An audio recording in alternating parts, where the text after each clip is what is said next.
আমি সানন্দের সাথে ঘোষণা করছি যে আমাদের মাননীয় প্রধানমন্ত্রী তিনি সম্মতি প্রকাশ করেছেন। তিনি আমাদের এইখানে প্রথম যে জামাত সকাল 8:30টায় অনুষ্ঠিত হবে, সেটা মাননীয় প্রধানমন্ত্রী সেখানে আমাদের সাথে একসাথে জামাতে নামাজ পড়বেন।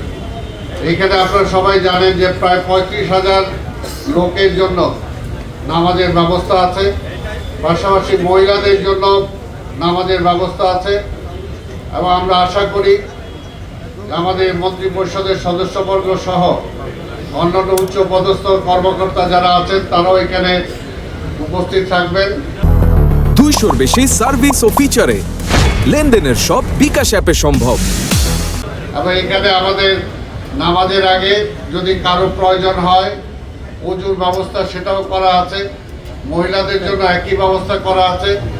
আর প্রতিবারের ন্যায় আমাদের প্রথম ঢোকার সময় গেটগুলো খোলা কম থাকবে, বের হওয়ার সময় গেটগুলো সব খুলে দেওয়া হবে যাতে সবাই খুব দ্রুত সময়ে বের হয়ে যেতে পারে। আমি আসলে আজকে তেমন খুব বেশি একটা বক্তব্যের কিছু নাই, আপনাদের সবার সহযোগিতা আমরা চাই।